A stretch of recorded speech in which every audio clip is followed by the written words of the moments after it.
And there is a moment, it happens quietly, usually early, when someone who wants to control you makes their first move. They don't announce it. They don't threaten. They simply begin to make your world smaller. And they do it in a way that feels to you like love. That is the genius of isolation. It doesn't look like a cage. It looks like care. A controlling person doesn't walk into your life and say, I need you to have no one but me. Instead, they say things like, I just want to protect you, or your friends don't really understand you the way I do. Or your family is toxic. I'm the only one who actually sees who you are.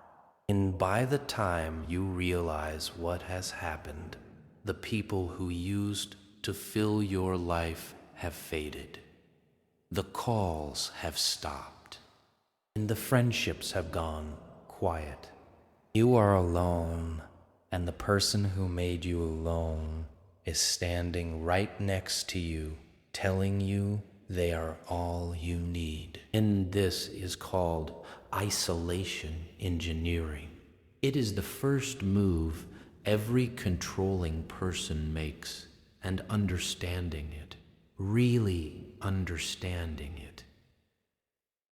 And step by step, mechanism by mechanism, is the difference between recognizing the pattern before you're trapped inside it, and waking up years later, wondering how you lost yourself so completely. What follows is a map, not a comforting one. An honest one.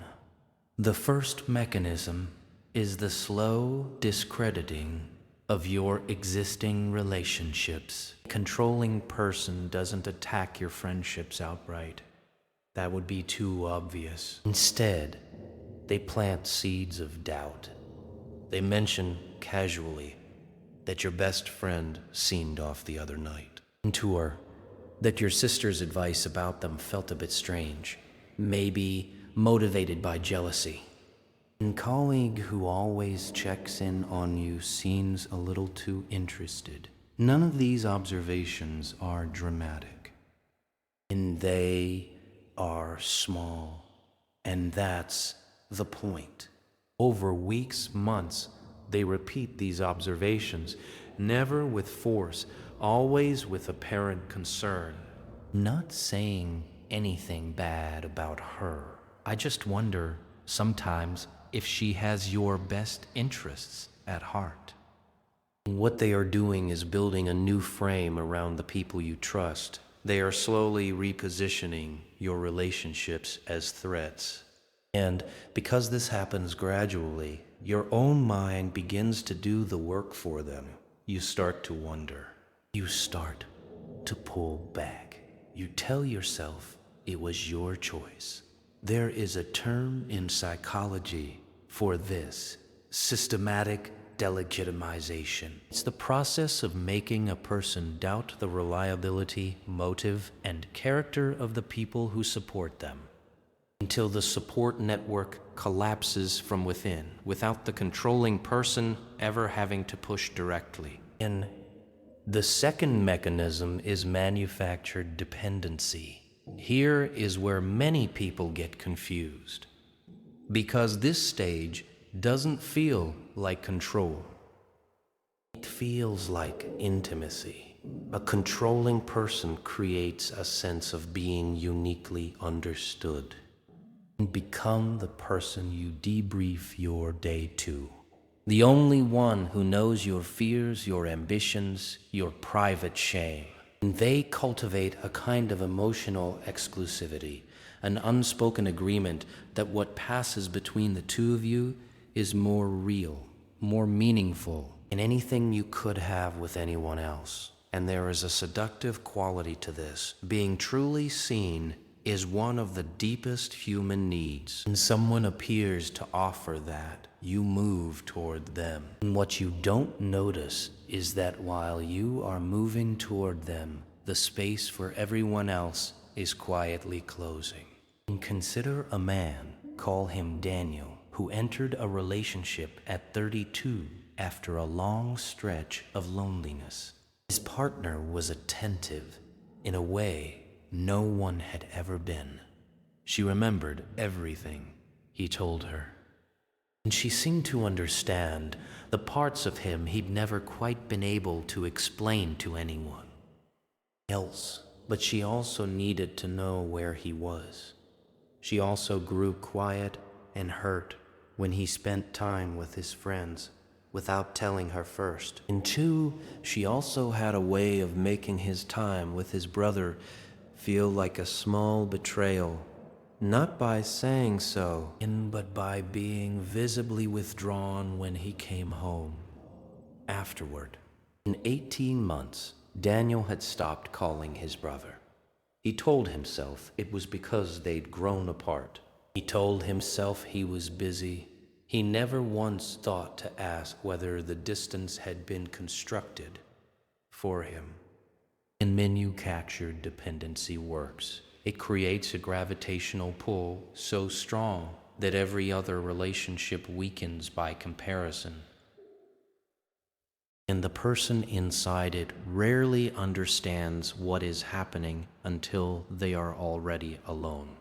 And the third mechanism is the reframing of contact as conflict.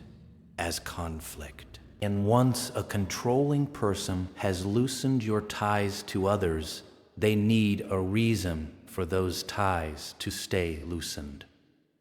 Introduce a narrative. Your relationships with other people cause problems. Calling your mother leads to a tense evening. And spending time with your friends leads to an argument about why you didn't invite them, or why you came home a certain way, or why you seemed distracted afterward. And the other people in your life are never directly blamed, but contact with them reliably produces friction. And conduct with reliable friction is avoidance. You begin to see your own relationships as sources of stress, not support. And so you stop reaching out, not because you were told to, but because it is simply easier not to. And the controlling person never had to forbid anything. They only had to make the cost high enough. And this is perhaps the most underestimated mechanism of all, because it can make the isolated person feel responsible for their own isolation. And I just stopped calling as much. Things got awkward.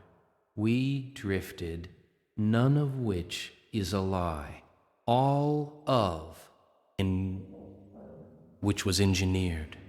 The fourth mechanism is the crisis cycle. By this stage, the relationship has been structured so that any attempt to rebuild outside connection triggers an episode, an argument, a breakdown, display of hurt so significant that stepping away feels cruel. And the controlling person becomes, paradoxically, more needy at the exact moments when you try to extend yourself outward. If you announce you're going home for the weekend, suddenly something is wrong. If you try to revive a friendship, suddenly there is a fight about something unrelated that consumes all your energy. And this is not always calculated. Some controlling people have no conscious strategy. They operate from deep fear and learned behavior, but the effect is the same. Every door you try to open toward the outside world gets blocked by an emergency at home. And the person trapped inside this cycle begins to understand implicitly that the price of outside connection is emotional chaos. Until they stop trying, they become a smaller person than they were, and the controlling partner, whether they know it or not, has achieved exactly what the architecture of their behavior was always designed to achieve. They are the only thing left. In faux spouties, so how does someone rebuild? Not quickly, not dramatically, and not by announcing it. And create. The first step is recognizing that isolation is rarely self-generated. When people find themselves without a support network they tend to assume they are simply bad at maintaining relationships, or that life got busy, or that they changed. Sometimes that's true. And two, if the thinning of relationships coincides with the entry of a particular person into one's life, that coincidence deserves examination. And patterns rarely lie.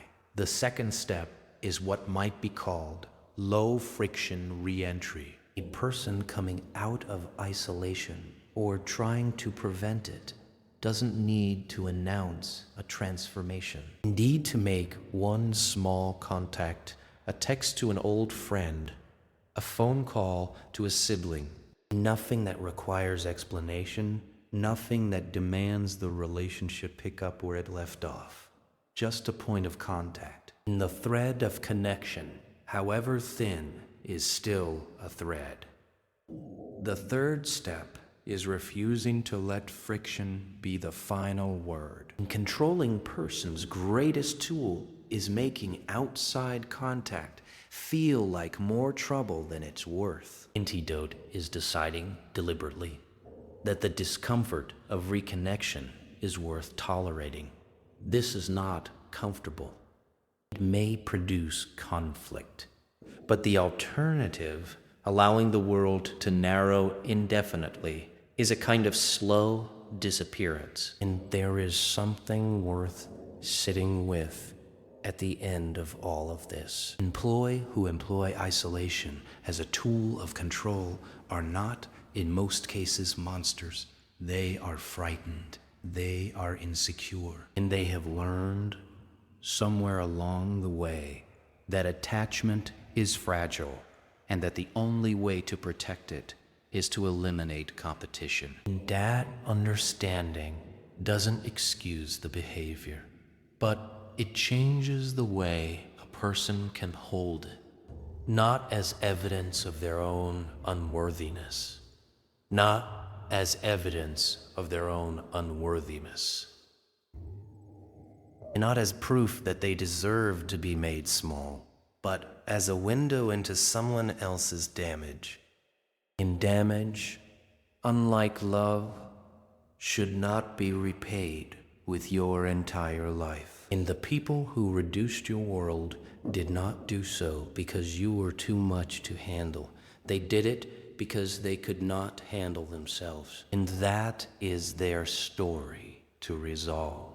Yours is to remember that every friendship you stopped calling, every family member who fell away, every colleague who seemed to disappear, those threads are still there, somewhere, frayed, maybe, but not gone.